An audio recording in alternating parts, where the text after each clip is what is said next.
এক শ্রেণীর কোরআনের ব্যাখ্যাদাতারা ব্যাখ্যা দিয়েছেন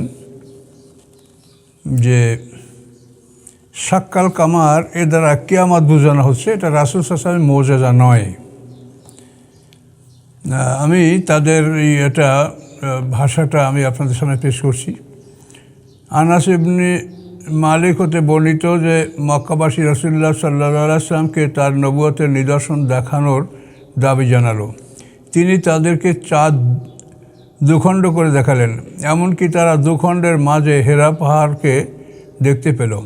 বুখারী, আধুনিক প্রকাশনী, ইসলামিক ফাউন্ডেশন। এই হাদিসের সমর্থনে কোরআনের একটি আয়াত উপস্থাপন করা হয়।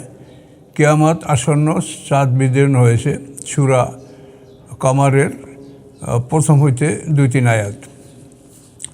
উক্ত আয়াতে কোথাও চাঁদ 2 খণ্ডে বিভক্ত হওয়ার কথা বলা নেই, বরং আয়াতের শেষে ব্যবহৃত শাক্কা শব্দটি দ্বারা এখানে চাঁদ বহু খণ্ডে বিভক্ত হওয়ার ঘটনা নির্দেশ করা হয়েছে। অর্থাৎ এই আয়াতে কিয়ামতের নিকটবর্তী সময়ে একটি নিদর্শন উল্লেখ করা হয়েছে, যখন চাঁদ বিচূর্ণ হয়ে যাবে। তাহলে চাঁদ বিদীর্ণ হওয়ার ঘটনাকে ভবিষ্যৎকালীন ক্রিয়ার বর্ণনা করে অতীতকালীন প্রক্রিয়া বর্ণনা করা হলো কেন? এটা হলো গ্রামারের কথা, ওটা আমি বাদ দিলাম। তো এখানে তাদের কথা যে চাঁদকে আল্লাহ রসুল দ্বিখণ্ডিত করে নাই।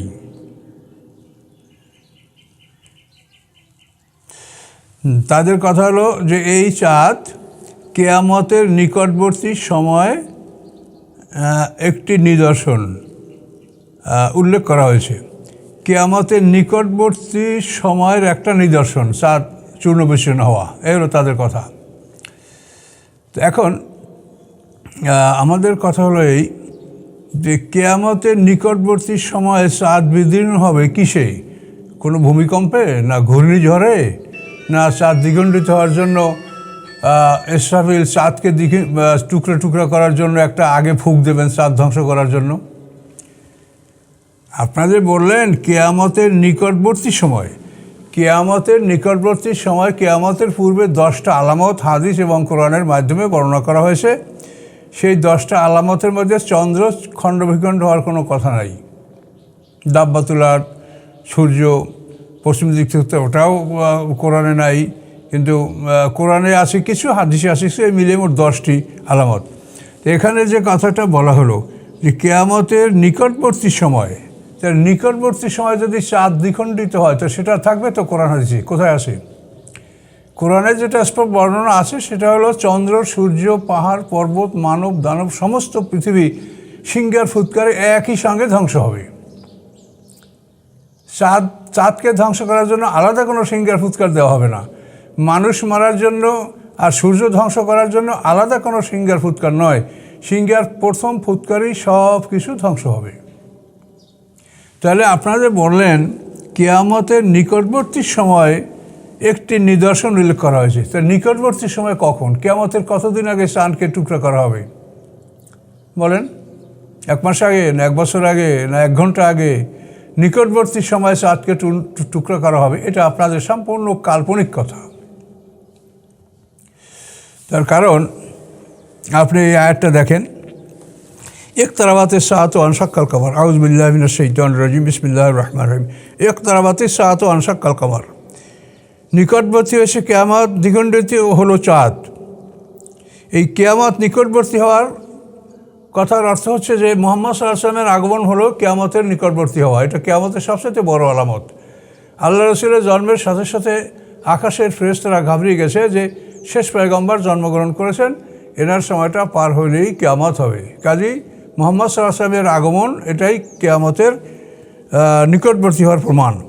ওয়ানশাক্কাল কামার, এবং চাঁদ দ্বিখণ্ডিত হয়েছে, তিনি চাঁদকে দ্বিখণ্ডিত করেছেন। এখন সামনে আর দেখেন, ওয়াইয়ারাও আয়াতান ইউরাজু, যখন তারা দেখে কোনো নিদর্শন তো ফিরে যায়।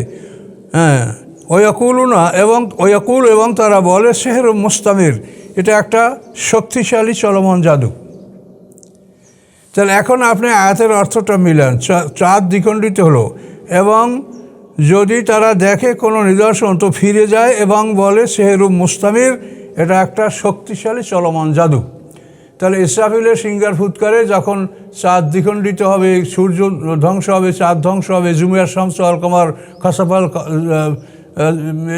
খাসাফাল কামার ভাইজা বারিকাল বাসর ওয়া খাসাফাল কামার ওয়া জুমিয়ার শামসু আল কামার, এই চন্দ্র সূর্য যখন একত্রিত করা হবে, একসঙ্গে ধ্বংস করা হবে, একসঙ্গে তাদেরকে রোল করা হবে, পেঁচানো হবে, তো এই সময় কি কাফেররা বলবে যে এটা চলমান জাদু? বলেন তো। তাহলে তারা যখন বলল দুইটা জিনিস, একটা হলো তারা ফিরে গেল এবং বলল এটা চলমান শক্তিশালী জাদু, তাহলে এটা কি সিঙ্গার ফুৎকারের সময় কাফেররা ফিরে যাবে আর বলবে শক্তিশালী জাদু? বলেন।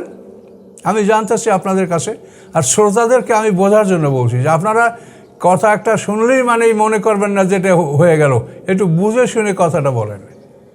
এখানে আয়াতে কী বলা আছে? ওয়াইয়ারাও আয়াতা নিউরাজুন, যখনই তারা দেখে কোনো নিদর্শন ফিরে যায় এবং বলে চলমান শক্তিশালী জাদু। তাহলে এখন সিঙ্গার ফুৎকারে যখন পৃথিবী ধ্বংস হবে, চন্দ্র সূর্য ধ্বংস হবে, তারা মানুষ জীব জন্তু সব ধ্বংস হবে, তখন কি ওই কাফেররা ফিরে যাবে? কোথায় যাবে ফিরে? তারা তো ওই হাতের লোকমা মুখে দেওয়ার জন্য তো সে তা মুখে দিতে পারবে না, তারা তো কেউ বাড়িতে ফিরে যেতে পারবে না। ওয়ালা ইলাহা ইল্লা ইয়ারজিউন, কেউ বাড়িতে ফিরে যে যেখানে আছে ওইখানে বসেই তার সমাপ্তি হবে। তো এখানে আয়াতে বলা হয়েছে যে নিদর্শন দেখে তারা ফিরে যাবে এবং বলবে চলমান শক্তিশালী জাদু। তাহলে এটা কি কিয়ামতের দিন সিঙ্গার ফুৎকারের দিন তারা বলবে? বলেন। তাহলে আপনাদেরকে হেদায়েতের মালিক হলো আল্লাহ, আমার কাজ হলো জানিয়ে দেওয়া, এবং যেহেতু পৃথিবীতে সত্য অনুসন্ধানকারী কিছু মানুষ আছে যারা সত্যকে খুঁজে, তারা সংখ্যায় মেজরিটি না হলেও তারা পৃথিবীতে আছে, এবং এই ধরনের মানুষের জন্য আমি এই মেহনতটা করছি। আমি জানি যে সকল মানুষ আমার কথা গ্রহণ করে না এবং আমাকে কি বলে সেটা আমি জানি, এই জন্য আমি আল্লাহ ছাড়া কারো কাছে আমার অভিযোগ নাই। তো এখন এইটা আপনাদেরকে, আমার শ্রোতাদেরকে আবার বলছি আমি যে ওয়াইয়ারাও আয়াতাই উরাদু, যখনই তারা দেখে কোনো আয়াতার নিদর্শন তো ফিরে যায় এবং তারা বলে শক্তিশালী চলমান জাদু। তাহলে এখন সিঙ্গার ফুৎকারে যখন পৃথিবী ধ্বংস হবে, চন্দ্র সূর্য ধ্বংস হবে, তখন কি তারা বলবে যে চলমান জাদু? এই বলে কি তারা ফিরে যাবে? কোথায় যাবে? সমস্ত প্রাণী তো সেদিন একত্রিত, ওয়াইজাল হোসেরাত, সমস্ত প্রাণী একত্রিত করা হবে। সমস্ত সূরা হজে কী বলা আছে? ইয়ামা তারা না, মানে সেদিন তুমি দেখতে পাবে যে সমস্ত মানুষ তারা যেন পাগল হয়ে গেছে। আল্লাহ বলছে না, পাগল না, আযাব শাস্তি শুরু হয়েছে। তো সেদিন কি কেউ এটাকে জাদু বলবে আর পালাবে? কোথায় পালাবে? কাজে এই জন্য এখানে রাসূল সাল্লাল্লাহু আলাইহি ওয়াসাল্লামের এটা মুআজিজা, এটাই সত্য যে আরবের লোকেরা আল্লাহ রসুলের কাছে নবুয়তের নিদর্শন দেখতে চেয়েছেন, তখন আল্লাহ রসুল মক্কাতে তাদের জন্য চাঁদকে দ্বিখণ্ডিত করে দেখিয়েছেন, এবং এক খণ্ড আবু কুবাইস পাহাড়ের উপরে দেখা গেছে, আর এক খণ্ড কাইকিয়ান পাহাড়ের উপরে দেখা গেছে, এবং এই দুই পাহাড়ের মাঝখানে হলো হেরা পর্বত। এই হেরা পর্বত আলোকিত হয়েছে। এটা যেমন ওই বুখারী শরীফ এবং আধুনিক প্রকাশ হিসেবে সমস্ত হাদিস গ্রন্থে এই কথাগুলি আছে, এবং এই কথাগুলি সত্য। এটা কিয়ামতের বিবরণ নয়। কিয়ামতের দিন কোনো মানুষ কোনো কথা বলার মতো হুঁশ থাকবে না। সে নিজেই তো যেখানে থাকবে সেখানে বসেই তার মৃত্যু হবে, সেখানেই বেহুশ হবে, সেখানেই সে ধ্বংস হবে। কাজে এই জন্য এই কথাগুলি কোরআনকে ভালো করে পড়লেই কিন্তু ক্লিয়ার হয়। কোরআনে একেবারে পরিষ্কার কথা যে তারা যখন কোনো নিদর্শন দেখে ফিরে যায়। এটা তো কিয়ামতের সময়ের কথা কখনোই হতে পারে না। দুনিয়া যখন নবী রসুলরা বা রাসূলগণ কাউকে কোনো নিদর্শন দেখায় বা আলামত দেখায়, তখন তারা ফিরে যায় এবং তারা বলে এটা শক্তিশালী জাদু। আল্লাহ বলেন সামনে ওয়াকাজ্জাবু, তারা সত্যকে প্রত্যাখ্যান করলো, ওয়াত্তাবু আহওয়াহুম, এবং তাদের মনের ইচ্ছা কামনা বাসনার অনুকরণ তারা করলো। ওয়াকুল্লু আমরে মুস্তাকের, প্রত্যেকটি কাজ তার কর্তার জন্য স্থান তৈরি করে। যে কাজ করেছি আমরা সেই কাজ আমাদের জন্য স্থান তৈরি করে। আমরা জান্নাতের কাজ করলে সে কাজ আমাদের ফেরেশতারা কিরামান কাতিবিন সারাদিন লিখছেন, আসরের পরে আল্লাহর কাছে যাচ্ছেন, আবার রাতে লিখছেন, ফজরের সময় যাচ্ছেন। আমাদের আমলগুলি যেভাবে আল্লাহর কাছে জমা হচ্ছে, এই আমলগুলি আমাদের ঠিকানা প্রস্তুত করবে।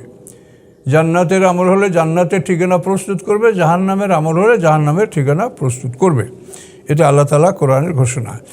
তো এই জন্য এখানে ওনাদের আরও অনেক কথা আছে। আমাদের নবী মুহাম্মদ সাল্লাল্লাহু আলাইহি ওয়াসাল্লামকে কোনো মুজিজা দান করেন নাই। তো বিষয়টা ঠিক না। আমাদের রাসূলকে আল্লাহ তাআলা মুজিজা দান করেছেন। মুজিজা মানে যে জিনিস মানুষকে দুর্বল করে ফেলে, যেই জিনিসের সাথে মানুষ মোকাবেলা করে। আজিজ কালে এখন আজিজ হয়ে আসছে, মানে দুর্বল হয়ে আসছে। তো মুজিজা মানে যে জিনিস মানুষকে অক্ষম করে তোলে, যে জিনিসের সাথে মানুষ মোকাবেলা করতে পারে না। তো আল্লাহ রসুলকে আল্লাহ তাআলা এমন অনেক বস্তু দিয়েছেন যেগুলি মুজিজা, কিন্তু সেটা মুসা আলাইহিস সালামের লাঠির মতোও নয়, আবার ঈসা আলাইহিস সালাম যেরকম মানুষকে জিন্দা করতেন সেরকমও নয়। আল্লাহ যেভাবে ভালো মনে করেছেন সেভাবেই আল্লাহ রসুলকে আল্লাহ অনেক মুজিজা দান করেছেন। রাসূলের মুজিজা নাই এটা বলা যাবে না। সবচেয়ে বড় মুজিজা হলো কোরআন। কোরআন সমস্ত মানুষকে কাবু করে ফেলেছে। পৃথিবীর কোনো শক্তি, জিন ইনসান সবাই মিলে কোরআনের মতো একখানা কোরআন রচনা করতে পারে না। এটা আল্লাহ রসুলের মুজিজা। আল্লাহ রসুলের মুজিজা হলো তাকে আল্লাহ তাআলা গায়বী ইলম দ্বারা সাহায্য করেছেন, গায়বী জ্ঞান দ্বারা সাহায্য করেছেন। এই গায়বী জ্ঞানের মাধ্যমে আল্লাহ রসুলকে সাহায্য করার ফলে দেখা গেছে বহু লোক ইসলাম গ্রহণ করতে বাধ্য হয়েছে। তাদের বিবেকের উপরে চাপ সৃষ্টি করছে যে মুহাম্মদ সাল্লাল্লাহু আলাইহি ওয়াসাল্লাম এটা কী করে করতে পারলেন। আমি তার ছোট্ট একটা ঘটনা বলি, কথা শেষ করছি। বদরের যুদ্ধের পরে বন্দি বিনিময় চলছে মদিনার মসজিদে, এদিকে মক্কায় চলছে মাতম, কান্নাকাটির রোল। যেহেতু মক্কায় 70 জন নেতৃস্থানীয় লোক নিহত হয়েছে, 70 জন নেতা বন্দী হয়েছে। তো এই অবস্থায় মক্কাতে সফওয়ান ইবনে উমাইয়া, যে বেলালের যে মনিব ছিল, উমাইয়া যে বদরের যুদ্ধে মারা গেছে, তো এই উমাইয়ার ছেলে সফওয়ান ইবনে উমাইয়া এর অত্যন্ত ধনী পরিবারের লোক। তো সফওয়ান ইবনে উমাইয়া মক্কার একটা লোকের সাথে কথাবার্তা বলছে। এই লোকটার নাম হচ্ছে উমাইর ইবনে ওয়াহাব। এই লোকটা খুবই দুষ্ট প্রকৃতির এবং খুবই শক্তিশালী, বুদ্ধি সম্পন্ন, কিন্তু অর্থ সম্পদ নাই, উমাইর ইবনে ওয়াহাব। তো এই দুজনে কথাবার্তা বলছে।